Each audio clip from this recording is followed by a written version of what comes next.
Mr. John Boyd. Mr. Boyd is a Virginia farmer who produces soybeans, corn, and wheat, and in addition to raising cattle, hogs, and other animals, he is president and founder of the National Black Farmers Association and has served on the Clinton administration's Tobacco Commission. Mr. Boyd, you now have 5 minutes. Thank you very much. I'd like to thank the committee and the chairman for inviting me and having the opportunity to speak to the committee today, and also like to recognize Mrs. Waters thank you very much, Ms. Waters. My name is John Boyd, founder and president of the National Black Farmers Association. I'm a fourth generation grain farmer and beef farmer from South Hill, Virginia. And quite frankly, Mr. Chairman, we're struggling. And because of the president's tariffs, farmers are in a national crisis. A national crisis, I want to say it again. And it seems as though many have turned a deaf ears to American small farmers and black farmers alike. And I've been farming since 1983. And I can tell you, Mr. Chairman, I wouldn't be farming if I was not a good farmer since 1983.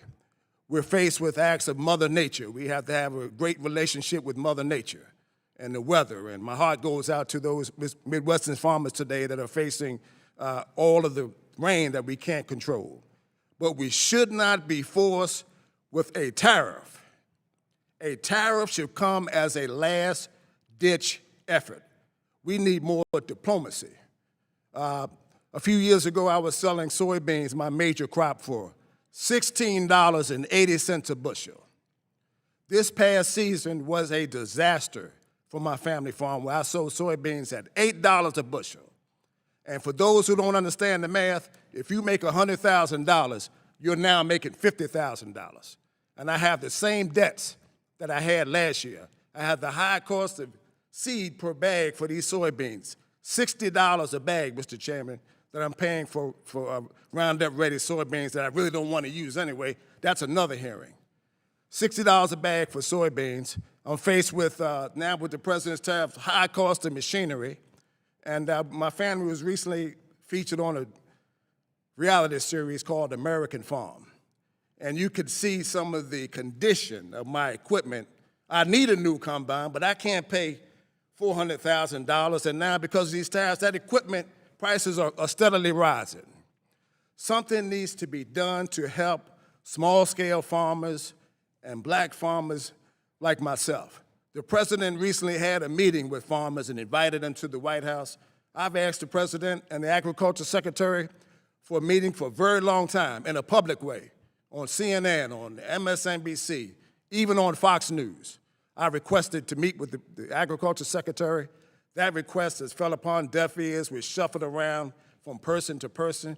I've asked to meet with the president about this. We have 109,000 members in 42 states. We have some real issues that we would like to speak to this administration about. We reached out to the trade representative and asked for a meeting there.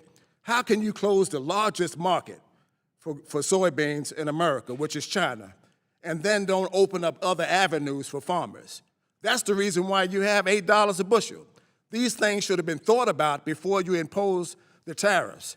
And quite frankly, the president is affecting his base.